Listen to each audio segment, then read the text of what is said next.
Canaan, a land ravaged by wars, waged by bigger empires that border it to the north and south.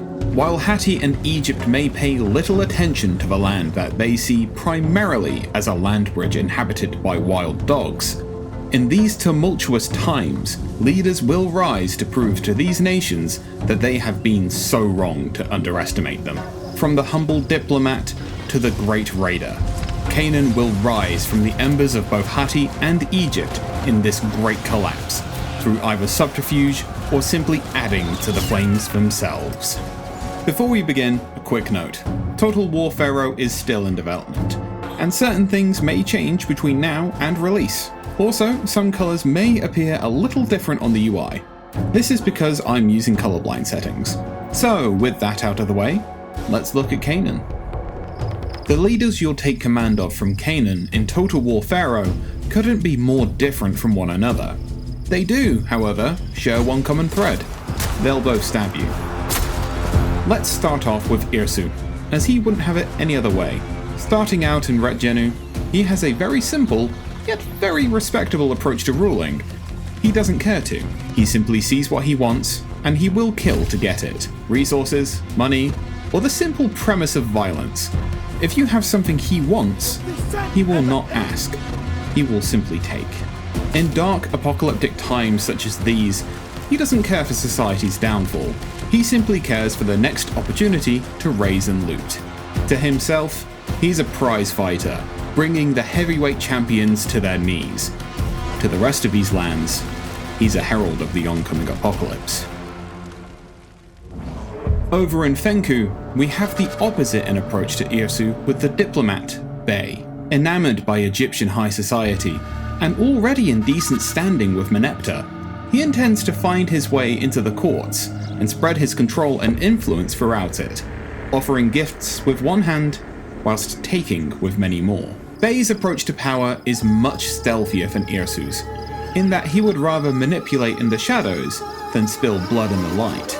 Where Irsu seeks chaos, Bay seeks to stem anarchy's tide through charming politesse and political scheming. He'll rise to power either with a puppet pharaoh or even breaking beyond Egyptian norms and taking the crown himself. Throughout all this though, his visage remains the same. A humble diplomat from Canaan, a learned man who just wants to do good. Just don't delve deeper, lest you want a dagger in your back. Whether they're seeking the pharaoh's or the great king's crown, the leaders of Canaan can choose their path, or simply elect to take their own. It's not only the motives that make Irsu and Bay drastically different from one another, but also how they play as leaders, and how you'll build their empires from the ground up.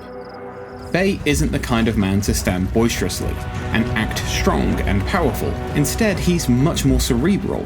His approach to power is different from most of the other factions in Total War Pharaoh. While like other leaders, he does intend to build himself up in power, he doesn't take the usual bronze weapon-adorned roads. He's weak when faced head-on, so would rather work in the shadows. Utilizing influence, diplomatic relations, and subterfuge, Bay utilizes the vast amount of resources he can gain from his buildings to make friends with diplomatic gifts, before he eventually stops giving and starts taking massively.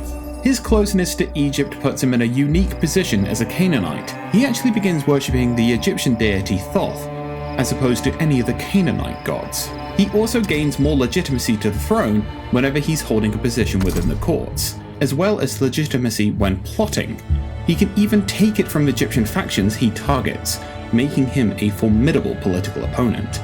His unique buildings are all about bolstering legitimacy, influence, and resource production. The lighter side of Bay's facade can be seen in the singing competition and the chief scribe's headquarters, which increase happiness, influence, legitimacy to the throne, and diplomatic relations across the lands. Meanwhile, Bay's more pragmatic side can be found in the regional fair, which increases production rates. Finally, there's the Smuggler's Bay, which brings in a vast amount of wood and food. This amount increases the further society collapses, with resource amounts increasing from prosperity to crisis and finally to collapse. In Egypt and Hatti's darkest days, he'll proffer himself as the beacon that'll ensure these lands survive. but he'll make sure they know precisely how they did. Irsu, meanwhile, sees power very differently. He already has it, and he's going to make everyone else feel it. Where Bay seeks to create networks and pull the strings, Irsu is much more interested in tearing the whole thing down, taking what he wants, and leaving base camps and capitals whilst leaving everywhere else as rubble. Things like economy, happiness, and diplomacy mean very little to him. He'd rather wage war and take what he wants, delivering a cruel lesson to those who'd stand against him. While he's not exactly ecstatic about the idea of settling down in places, a good raider knows you need at least some basis of operation. Sometimes you have to extort everything out of those you impose your rule over to keep your war camp moving. Irsu's unique buildings exemplify this. The forced labor camps hugely improve production rates and workforce growth, at the heavy cost of happiness. He's not exactly in the business of making smiles, though, so he's willing to utilize an iron fist to quell rebellions if he needs. Irsu's gold tally quarters bolster influence, happiness, production, and even legitimacy, if he ever felt the need to seek the crown. Lastly, a building close to Irsu's heart is Irsu's war camp. Increasing recruitment slots and ranks in a region, this building also increases loot taken from conflict and raiding. While Bay offers himself as the hand that'll save these lands, Irsu is the boot, crushing those lands down and taking what he wants. What's yours is his. Though Canaan might not be as big as Egypt, it is still home to mighty warriors. We previously covered on how recruiting units and total war Pharaoh worked in our Egyptian deep dive, stating that there are forces that are unique to your leader and some that are unique to the land.